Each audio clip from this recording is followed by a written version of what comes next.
Hey, what's up guys, it's Cris here, and for today we have a special guest. Her name is Valeria and she's my fiance. So we are going to be cooking some beautiful seared scallops. We're going to put them on a bed of risotto and we're going to make a nice little mango cucumber salad to go with it. So we hope you guys enjoyed this video. Don't forget to like, share, and subscribe. And let's get cooking, guys. Okay, so now we're going to prep our cucumber mango salad. And as you can see, I got some help from my beautiful fiance. And as you can see, she went down the middle. This is just a seedless cucumber. So we're gonna cut them into quarters, and then we're gonna cut those quarters into halves.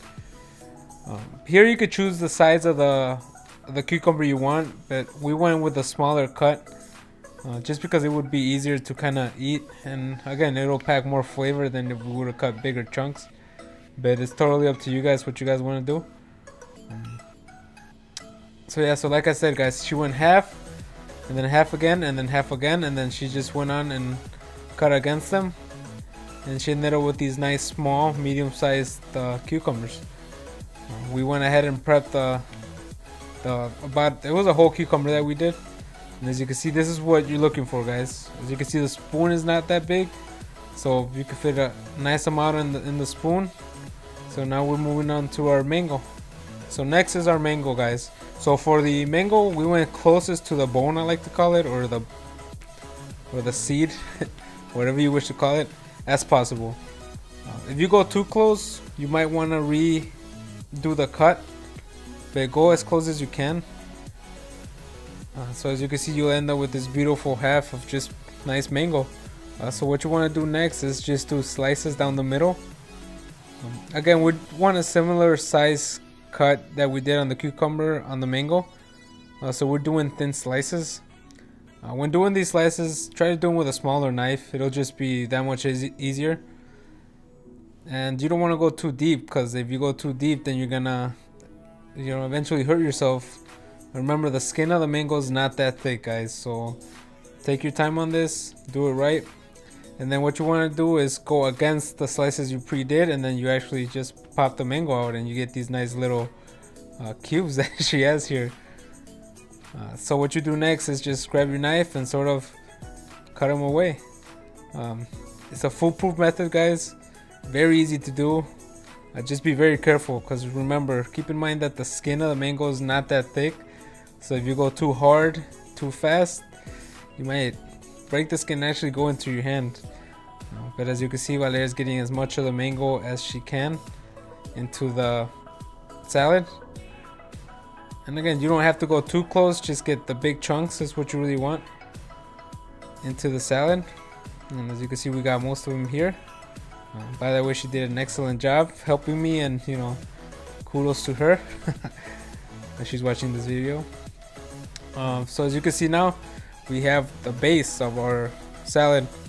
If you get bigger chunks, just go ahead with the smaller knife, and again, be careful, just cut them in half. We're not looking for really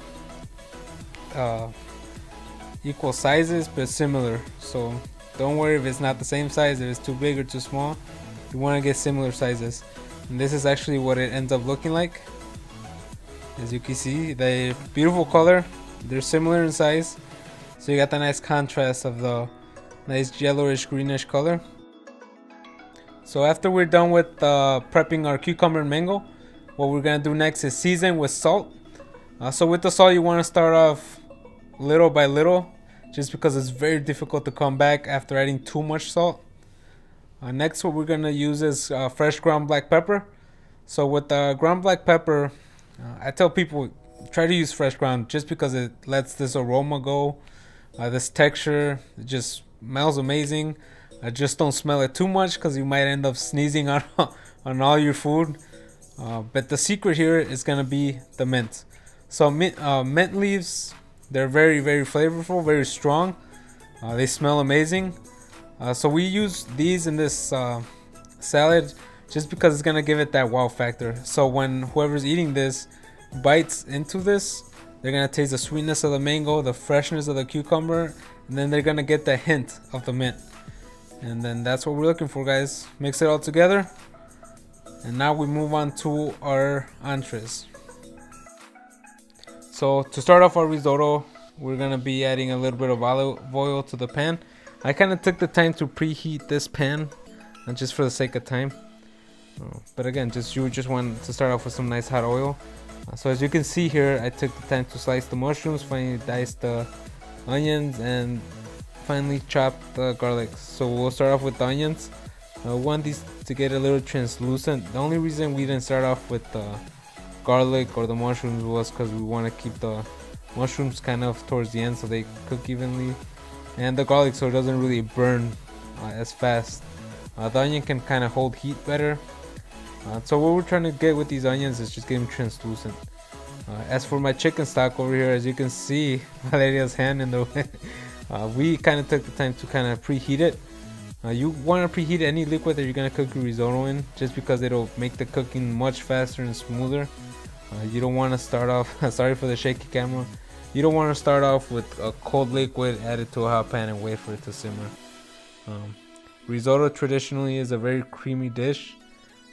For today's dish, we're gonna make it a little kind of more stiff, creamy type, not too creamy.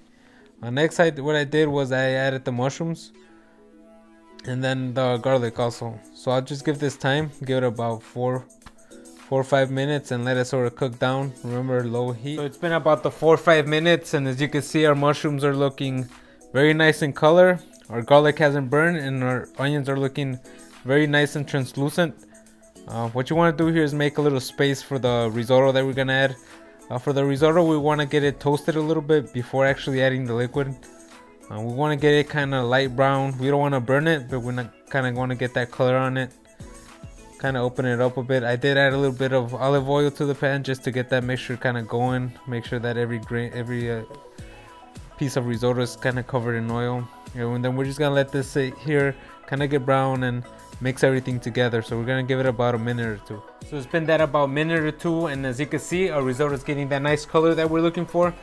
Remember, you don't want to burn it. All we're looking for is that nice toasty look to the risotto, as you can see here. And you see how every piece of risotto is kind of toasted. So what we're gonna do next is really incorporate our chicken broth. So with the chicken broth, keep in mind, guys, this is already hot. You know, you don't want to start off with cold chicken broth because it's gonna take longer to cook.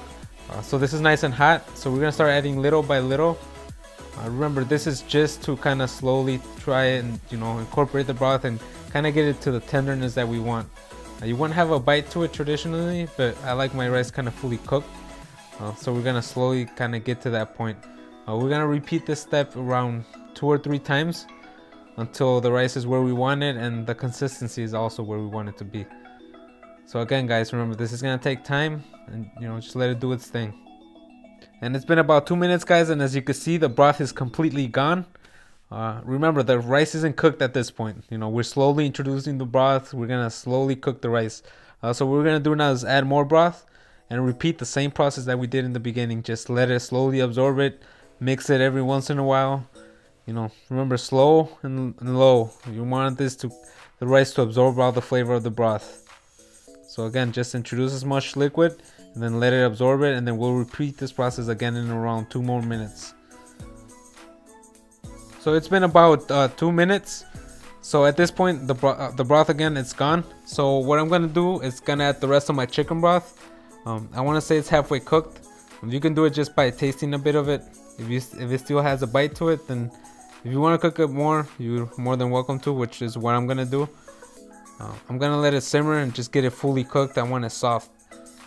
I like a bite, but for this occasion, I want it fully cooked. So at this point, we're gonna season with salt and fresh ground black pepper. Remember, guys, that what we used is unsalted chicken stock, so just your plain chicken stock. It has no flavor to it besides of chicken. So just season it, and then we're gonna let it simmer. You know, simmer for about another 5 minutes until all the broth is completely gone. And again, just keep mixing. The risotto itself is gonna release a little starch that's gonna give that broth the creaminess that we're looking for. So this is what we're looking at. It's just been about 4 minutes, I want to say, and as you can see, our rice is nice and it still has some liquid in it. But if you want it to be kind of creamy, without using the cream. This is what you're looking at. And taste it, guys. Don't ever forget, taste it. If you still has a bite to it and you don't like the bite, I would encourage you guys to add more chicken stock. But I like where I'm at, so I'm at half a stick of butter, and I'm gonna give it a touch of heavy cream. The heavy cream I just like because it's really gonna give you that true creamy richness that I'm looking for. And then just mix it all together. And I did find in my fridge a little bit of extra Parmesan cheese. I did not mention it originally, but I'm gonna add a little bit to it just to give it the nice sharpness of that Parmesan. This is optional. Like I said, I did not mention it in the beginning, but I'm gonna add it. It won't hurt. You know, it won't make it cheesy, but it'll add a lot more flavor. A little bit goes a long way. Keep in mind, we still want to taste the mushroom. We still want to taste the risotto itself. And just keep mixing it, guys. You know, eventually all the liquid is gonna get absorbed by the risotto. And remember, this is what we're looking for. And as you can see, the cream just really brings everything together. And I'll do a close-up here in 1 second, and see, just kind of falls apart. It's not lumpy. It's very smooth, creamy. And always remember, guys, you always want to try your food. You know, if you think it needs more seasoning, add more seasoning. But this is exactly what I'm looking for. So remember, try, guys, and adjust to your liking. Next, we have our scallops, guys. So as you can see here, I have a preheated pan with olive oil. All I did for the scallops was toss them in some of that Cajun seasoning. It's gonna give it that kick that I'm looking for. Start adding your scallops to the pan. All we're looking for is a sear. I want to cook it medium. You can cook them all the way through, but I just think medium is gonna, you know, nice melt in your mouth when you bite into it. If you overcook these, nothing's wrong, but you're gonna be chewing on the same piece. But again, this is totally up to you guys. If you want to cook them all the way through, that's fine. But all we're looking for is that nice sear. So it's gonna take about a minute or two. Make sure your pan is hot. You'll get that sear quicker. And then we're gonna flip. So now we're gonna flip. So when flipping, just be careful, guys. Do it slowly. And as you can see, our scallops have gotten that nice sear that I'm looking for. If you get a darker sear, don't worry, guys. It's okay. Nothing's gonna happen. And at this point, I want to go for medium, like I said. So I'm gonna turn the pan off and just let the rest of the heat that's in the pan cook the rest of the scallop. Okay, guys, so that was our version of scallops that we put on a bed of arugula risotto with mushrooms, cherry tomatoes, and we had a nice beautiful cucumber, mango, and mint salsa. And Valeria here is gonna show you our presentation. So here you are. You can see that's a very beautiful dish, very colorful. You know, everything's moving around, but a nice sear on the scallops, nice salsa, nice risotto. And we'll let you guys, you know, have a good day, and we're gonna enjoy the food here. You wanna say any words? This was hard, and I have no idea what I was doing, but it's really good. Turned out good. Okay, guys, don't forget to share, like, and subscribe to the channel if you liked it. And we'll see you guys next time.